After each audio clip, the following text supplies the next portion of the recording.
All right, we're trying this again. Thank you, Solomon. You told me my microphone wasn't working, and I was about 10 minutes in before anybody said anything. So I appreciate you. Real quick, this is a Matterport tutorial, how to do a quick edit to deliver to your clients. And we'll be fairly quick process, and we'll get through from start to finish how I deliver it to my clients. And at the end, I will show you how you guys can create this 3D floor plan from your Matterport. So if you want to make a little extra money, charge a little bit extra for your clients, this is one of my biggest add-ons. My clients love this. Adding it on, I think I start at $100, and then based on square footage, it goes up from there. But it's really simple to get created, and stick around. Links below to all the things that I'm using in this video. But with that being said, thanks again, Solomon. I am going to go over my step-by-step process of editing a Matterport to send it to delivery. Let me see, there we go. So let's open up my Matterport dashboard, and then you locate the Matterport that you're wanting to do the edit the tour of, or create the tour to send. And right away you see where if you name it while you're on site, you'll know which one to grab. My guys on the team, they name it Matterport floor plan, so we know we're gonna have this as a Matterport and turn it into a floor plan. Makes it easier, makes it seamless.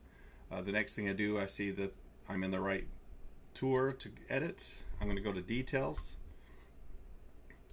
There we go. And then I will scroll immediately down to make sure I'm live here. Yeah, making sound. All right, then I'll scroll immediately down to location. So what I want here is nothing. I know it sounds weird, but I want to make sure if there's an address or anything here, I want it deleted, and I'm going to select none, because when you go up to share, if you're sharing this unlisted or public, Zillow, Realtor.com, and other places will have a link automatically connected, and if you don't have it turned off the correct way, they could upload your tour to people's listings before you want them to. And I have this one unlisted because I enlist it to be able to send it to the people that create my floor plans, and until that's done, I don't want this to be public. So once I make sure that is done, and then I will next go to edit. And then from the edit screen, I will open up, sorry, my microphone's in the way now. Once I get the edit, I'll open up the dollhouse view, and then I will take a look and see if there's any flares. So if you were here for my video with no sound, what I did was I did all these trims. I'll show you what they look like, what it looked like before I did these trims. You can see all that extra flare out and stuff.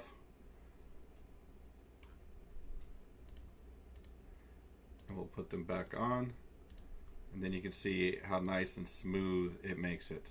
So I'll show you how to do a trim real quick. I'll delete this one. All right. So there is a top view up here on the top. It gives you a straight down view so you can see exactly what it looks like. With your left mouse button, you can move the whole page around just like this. With your right mouse button, when you're in the 3D version, 3D view, the right mouse can turn it all these different directions. And then the left also just moves the whole entire page. And then the side view is exactly what it is, side view. If you want to change the side at all, you just click the left button. But I like to go with the top view first, so that way you usually get all your flare outs and stuff seen that way. So I'm going to hit the plus sign, and the first one on the left is position. So basically it takes this whole square that automatically pops up, and position is pretty much what it is. You move it around to the position you want. So I'm going to want at the edge of this garage / shop down here, and the reason I'm showing the backyard is because I want to be able to take the path that my guy took with his scans to the garage from the house. And this is why I promote going outside with your scans, or at least practicing it all you can. And if it doesn't turn out, you can just hide those scans later. But once you get it in position, you can switch to scale, and then you could scale the size of the trim that you're doing. So this one pretty much is right there, good enough trim, and then you hit the plus sign, and then that is good to go. So I'll do a 3D view, and I'll take a look around, make sure there's no other flare outs or extra pieces around. And then real quick, I'll just show you the power of the rotation tool. If your scan is a little crooked or there's an area that you just can't get a square box into, rotation gives you the ability to move your box around, so to get that angle just right for a different flare or a different thing. And then the same thing if you want to scale it. Let's say there's just some stuff in the sky that you needed to get that was just weirdly angled, you can do something like that. That is rotation. Alright, so that looks good. So the next thing, after you get the trims all handled and it looks good, the next thing I do is go to the first one on the top right. It's the start location. I want to click that and want to click to preview it. So this is what people see when they first open your Matterport. And you can see it takes me right to the start location that I prefer. I actually set this up a little while ago, but let me show you where it actually had started. It was initially here, which is okay, but you want to, initially you would think, I used to think when I first did this, I just want everybody to start at the front door. And sometimes that can be really boring. Sometimes it's a really cool front door area, foyer. But in this case, in most cases, I start in the kitchen or where's living room with a nice fireplace. I just get a nice angle. I make sure my walls are straight on each side, and then I set my start location, the bottom right there. So once I set that, it doesn't let me hide that location since it's my starting location. So when I'm going around hiding scans, it won't let me accidentally delete that one, which is a huge plus. All right, once that is set, then I will click to preview to make sure it still looks good. And you can see how that trim tool, how even that made that whole dollhouse. So that's good. I'll just explain everything as we're going down, but I do not use labels. Labels, if you want to go around, you could add labels to different things like yard. So now this yard has a label in it. And you can see how it sticks to that. So if you want people to be able to see what they're looking at or follow along with what you're labeling or what they're looking at, you can add those labels. I don't do that for my regular residential.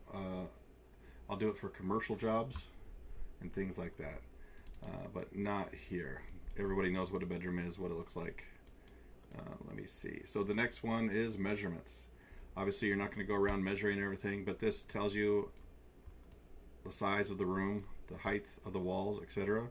If you need a measurement for something or your client is wondering, they have the ability, you also have the ability, you can go put your measurement in the corner and then you can go up to the top, and this is a 9-foot ceiling. But I never open that up when I'm doing the tour. The guided tour, if you want to have a basically people push play and watch this guided tour walking through the house. Luxury house, I will do a guided tour. Regular residential, I don't. So, but if you're wondering real quick, I'm going to add a highlight, and then on the bottom right, it's going to start this tour. And then I can describe it, or I can choose its behavior. So the difference between slideshow and walkthrough. Slideshow is, it'll show one room, and then it'll slideshow to the next room, kind of like a regular slideshow you think. But if you do a walkthrough, it'll, here, let me, so we're gonna pan this to the right and a walkthrough. And then let's add one more just so I can show you what it looks like. So I'm gonna add this highlight, and then behavior, walkthrough, done.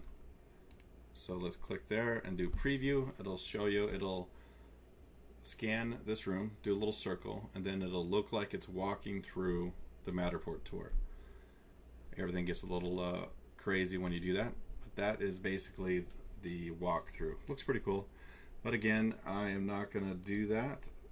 I don't do the guided tours on regular residential, so that saves us all time.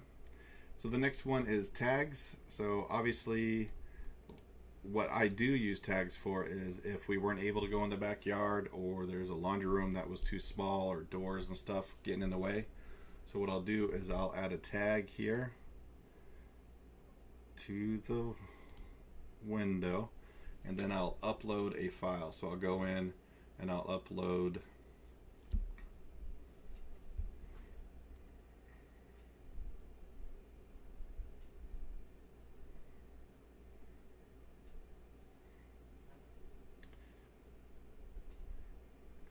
slowing down my computer, so let's just grab a picture right there. So I'll upload that file, that picture of the backyard, or 2 pictures of the backyard. I'll get that going.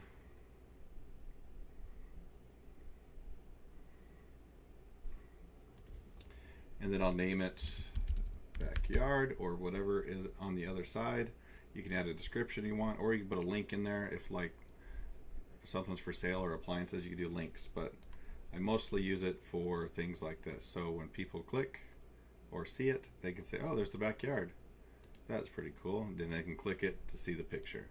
So that is the one thing I use the tags for. You can use your imagination. There's plenty of different things you can use your tag for. But I do not want a tag because we were able to go out there, outside. Notes, if you're sharing this with people on your team or the realtor and you want to do notes back and forth, I have never used it, so I will not try to explain it. So 3D scans, this is where you decide to start, or this is how you start really getting your dollhouse, your tour set up for people to walk through. So this is scan 1. Really wish he would have went out further in here and did another scan, but I can guarantee you he did this scan with the door open, and then on the other side it's closed pretty quick, which is what you shouldn't do. Leave that door open as long as you can. So let's go to scan 2. So you can see, even though it's open, we can't walk through to get to scan 1. So scan 1 is useless, we can't walk to it. Scan 2 shows us outside, but we can't walk anywhere. And then 3 is in this room. So he just went in there, got that room. Pretty standard, basic. So I'm gonna have to leave scan 2. There is no other scan right here with the door closed. But I bet you 4, 11, all these show the door closed. And that's why we can't walk outside. In this case, every time he was by here, he should have had this door open at least by number 11. 12 wouldn't have been that big a deal. Most likely we would have been able to go out to number 1 from there. But he didn't do a lot of extra scans on this, so it's going to be fairly easy. Fairly easy to hide these scans. So scan 2, we can't hide. Then I'll click scan 3 on the right here. I'll click scan 4. And then we go to 6, and then 5 and 6. So this is definitely not how you do it. You do not go to 5 way over here and then back to 6. We should have gone from 4 to 6, 5, and then 6 should be here. It's not it worked, not the end of the world, but it could make crooked scans, crooked Matterports. Nothing we have to fix there. So what he came back here with the 6, and that maybe it's possible he deleted a scan on site that it was crooked or something, and then this all leveled out. So we're going to go to scan 7, and then you can hide these different ways. So you can either hide it down here or hide it over here by clicking the eyeball. But so far we want to keep all of these scans. 8. So he did this one good. It was in the corner. A lot of people train to do a Matterport scan in the middle. I personally don't like the middle. I like to see the whole room like a real estate photographer. So this is a good scan here. So you can see he went from 8, and then he trusted the scans to line up to jump from 8 in there, and then he was hoping 9 would line up with 7. It did. I do this trick sometimes just to see if it works, especially if it's a straight house. But if that doesn't work for you when you're scanning, go back to scan 7, scan here again, and then go in here. 9, 10. So everything looks good there. And then on the right, since 11 isn't right here, I'm assuming he jumped back towards the front. Oh yeah, that's right. This was right by the number 2. So this one, he should have opened the door just to have that not be blocked if we wanted to go outside. And then I'm just going to go down on the right here and just go through every one, see where he put them, see which ones we need, don't need. So this one has the flag on it, so that is the scan starting location. So you don't want to delete that, and it won't let you delete it because that's your start. So let's continue on. 16. It's okay. He definitely did a quick scan here. He must have been in a hurry, but it worked out. 17, 18. So 18 works because you can still, when you see the other numbers, that means you can walk over there or click to that direction. If there was no number there, there would be a problem, but that worked out. 19, back over here. So we did 19, and then you can see 20. So 20, I'm guessing this closet door is open. And there we go. It's a pantry. So the question is, do we want the pantry open or closed? He should have done a scan in there. Let me see if he did his 360. He did not. I definitely dropped the ball on training my own guys. So we should have done this 360 scan or capture. Give me the option to put a 360 capture icon right here so people click it and can see the pantry. But we didn't do that. So I'm gonna hide 20. I don't want to see that one. I just want people to see the door. So then we're gonna go to, so where did 21 go? Oh, okay. So when you're on 20, if the door wasn't blocking it, you would see 21, but that's the problem. When you close and open doors, you're going to keep yourself from going beyond it. So if that's something, an area you wanted to be in, you have to keep that door open as long as you can. Even way over here on number 17, you can see that door closed. That should be open if that's a room you wanted to be able to go into.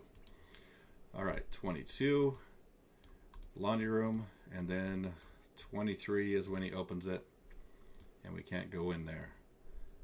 But we're gonna hide these scans anyway because we don't need to go in the garage. So 23, 24, 25, 26, okay, 25. So all these, we're just gonna hide for time. Let's just pretend I hid all these in the garage. All right, 26. So we jump all the way to the master bedroom. So I do not recommend this at all. That's too big of jumps all the time. Like, he should have went on to number 12 and then continued in here. I am surprised how straight this tour is based on how far he was jumping. He was having good luck, but with this wall crooked and everything, normally all this would be slightly crooked or something, but it worked out. But he was over here in the garage and then jumped all the way over here hoping 12 would line up. It did, but I recommend remembering where 12 was, realign yourself there, and then go into the 25 area. Needless to say, we're not here learning how to scan a house. So 27 is good. 28, it's up to you if you want it, but 28 is important to get this other side so you don't have a dark spot in your Matterport Tour. So you can see on the other side. If he didn't do 28, there would have been a black little crooked line, kind of like this area here.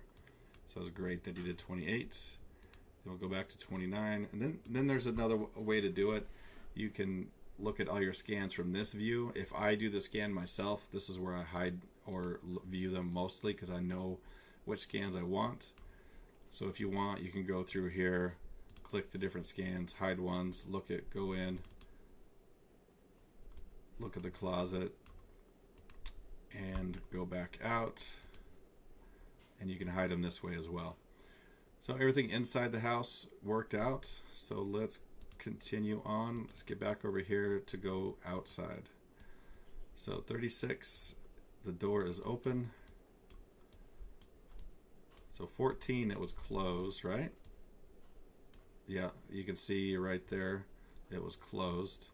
But 36, it is open. So we're going to see, we can't see anything past 37. Hopefully once we click 37, we can see the other side. And we can't.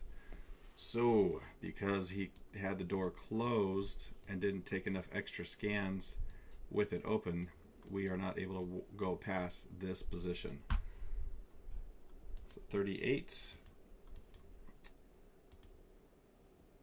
So, oh wow, look at that. So 30. So from scan 17, I can go all the way outside. Well, you can see 38 just briefly. That's the frustrating thing about Matterports, is if it thinks there's a wall there, it'll block you from going out, even though this one is obviously so what I'll do is re-download this to fix this if I want to go outside, which kind of want to do because he walked over to this garage. But I would re-download this to my phone, and I would delete number 14 probably because it's not needed, and it shows that window closed. And I'll see if I can walk through. I could even Photoshop and make that window door open in Matterport or in Photoshop, and then re-upload the scan if it's that important. But let's look at the rest. Let's look at the garage or shop over here. Luckily, this is not a room that they would want to scan. So we're just going to keep it on the floor plan, and I'm not going to worry about downloading, re-scanning, and putting it back together. But there is, if you want to know tips and tricks on how to get rid of this when you can't go back, like, subscribe, join my newsletter. I'm doing a Matterport course. The course, I didn't realize how hard it was to put a course together. I thought you just record some videos and put it up, but turns out not so simple. Okay, once you get all your scans that you want hidden or shown, and by the way, if you're going to turn it into a 3D floor plan, do not hide any scans until that 3D floor plan is done. So do not hide this garage, do not hide this garage, or anything else, because they're going to use these scans to create the floor plan. All right, the next thing is you check 360 on the right. This is your 360 captures. So if he didn't go in the backyard, but he took his camera out there to do a capture of it, you could drag it down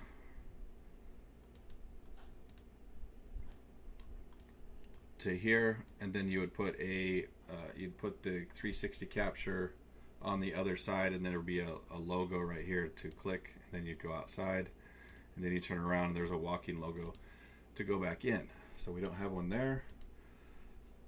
Photos. Let's say you wanted to take a photo of something. Every once in a while somebody forgets a room when they're doing real estate photos, and I am able to save the day by using our Matterport if we had done one. And then so you could do a full 16 by 9. You can measure it, like go in and out, make sure everything's level, and then you hit the camera and then takes the picture. If you want to take a scan, let's say I did want to Photoshop this so that door is open, I click 360 and I take a picture of that, and then I make sure I don't adjust any angles or anything, but then I put then I Photoshop that door open, and then it helps me walk through. All right, so that's pictures. Plugins, if you want to do, if you have any plugins or anything like that, I have not used them, but you can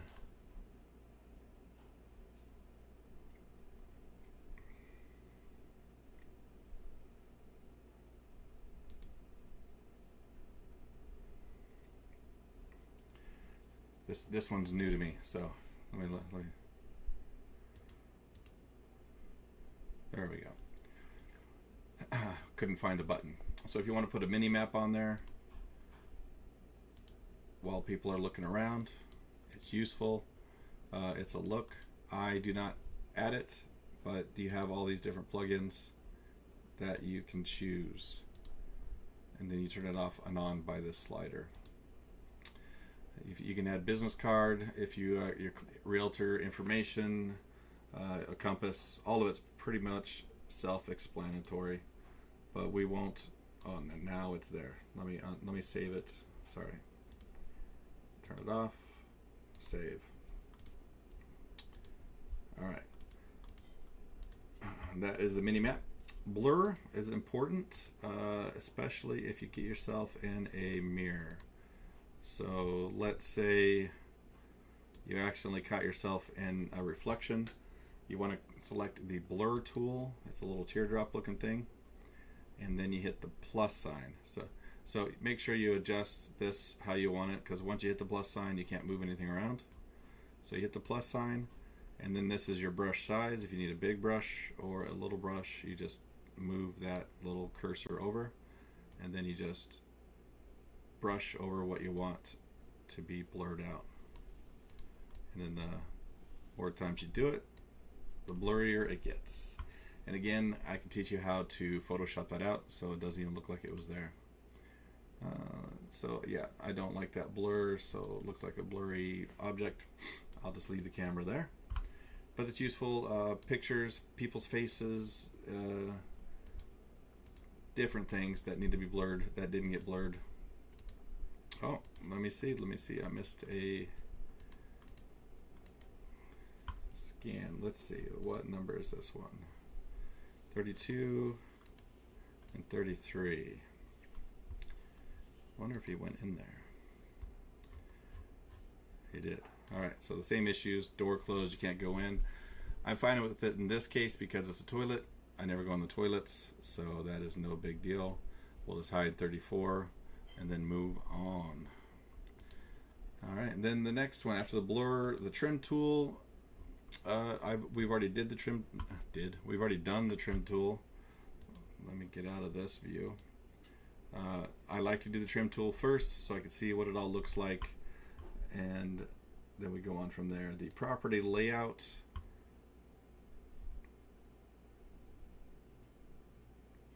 Is basically the AI generated sizes and floor plans, and I do not know where it went here. Hold on one second. There we go. So if I'm going to send this to get floor plan done, I will look at this just to see. I don't know what's going on. This is having issues. First of all, the AI is not very good on generating this floor plan, but I'll look to see if there's anything like really obvious that it is cutting into.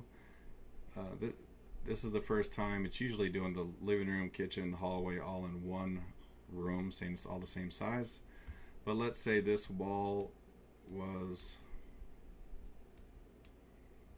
now it won't move.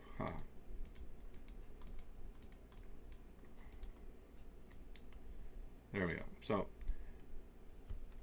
I stay away from this as much as possible. Once in a while, the floor plan people will have issues with an area, and then I'll look at this and I'll see why. So a certain area wasn't scanned or whatever, so you need to it's just grabbing things randomly. Look at that. So anyway, I sparingly use this area. Let's try the garage first. All right, so I click over here.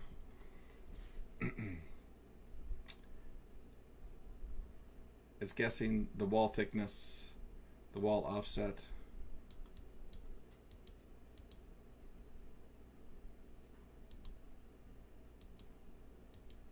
It's just that one wall that I've clicked, and it's not clicking the garage. All right, we're not going to deal with it. Trust me, the AI is getting better, but it becomes a pain to be able to move things easily. Like I'm clicking here, and it's not letting me move, edit the rooms items or the stuff like usual. I think it's just might be because I'm live right now. It did freeze up everything when I tried to upload that picture. All right, there we go. It highlighted that one. So I'm able to select that wall, move it, make it bigger, move it around. This is an entrance. If you need to delete that, you can select it. Then on the top right here is delete, or you can call it an opening, or maybe they're missing this door here. So here, I'll show you. I'll delete this one out. I'll reselect it. I'll delete the door. Let's make sure it is a door. Yeah, oh, that whole wall is a door. All right. So let's go back out here. Oh my gosh. How's it going, current viewer? Let's go back out. Do it the easy way. Oh, really? I just want to see. Yeah, that's a whole garage door.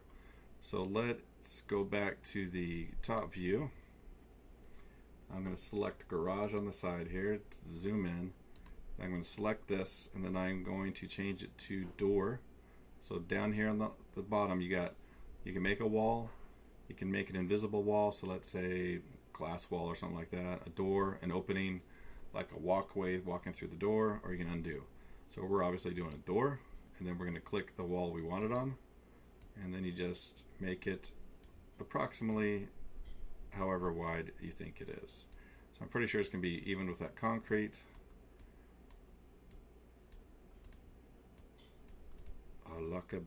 There we go. Good enough. So that is a quick tutorial on the property layout. And then the furnish, non-furnish, you can turn this on or off. I have it automatically available so people can defurnish or furnish the room.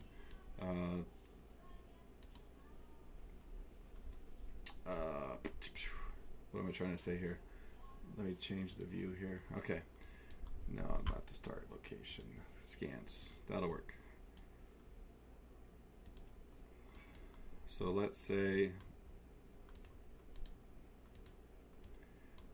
people are wondering what it looks like defurnished. You give them the ability to remove the furniture and see what it looks like. It is not perfect. I'm sure it'll get better as time goes on. You can see it's a little deformed in certain areas, but it is pretty neat. Like, there is no whatever that is incorrect, but it gives you a basic idea. Maybe helping with measuring if there's a couch there or something, you can measure better while it's defurnished.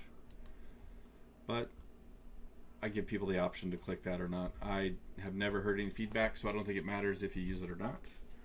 All right, so sup, Chad? Hope these Matterport tutorials are helping. So that is pretty much the whole process of the Matterport Tour, and then you just hit exit. And once that is edited and it's ready to go, this is where you put the address in, you put in the client name, their branding, their brokerage, their number, all their information in here. So once that is created, I go to share and I move this to unlisted, and this is where I create this. Where am I pointing? This is where I create this. So this isn't that house. It's still in the process of getting a floor plan being made, but these are what we create with the Matterport to also send to the clients. Let me just check to see if it was finished yet. It is not. So you can see that I do a lot of floor plans. It is a huge part of our business. So what you do is you want to go to captured.io, link in the description. I am an affiliate. I love the guys, and so I appreciate any support you guys give me.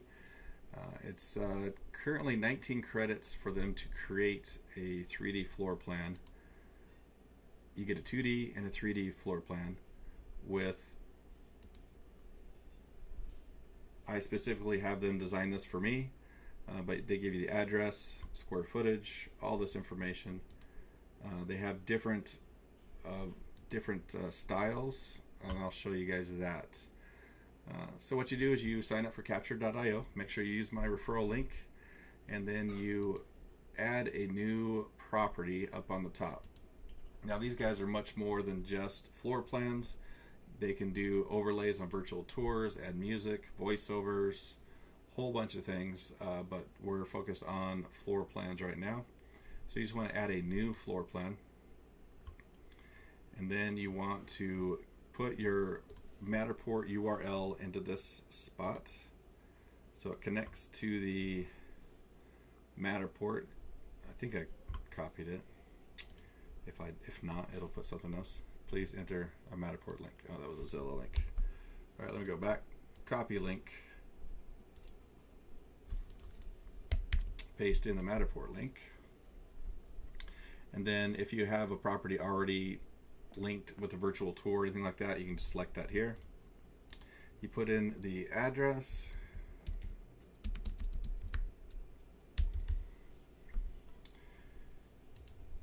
And then you hit next. And then these are all the floor plan options that they have ready to go for you, so you can choose any of those. I assume this is, I just see this here because I'm the one that asked for this. So what you can do is give them an example of a floor plan, and then they will create a template for you. I'm trying to zoom into that, but you can see it gives you a 3D floor plan here plus a site plan. Basically what I had them do is just combine the two, so the 3D floor plan is on top of the site plan because I didn't like the look of it separate. But here, here they started doing it here. 3D floor plan and site plan. Look at that. I should get credit for that. They did not have this before.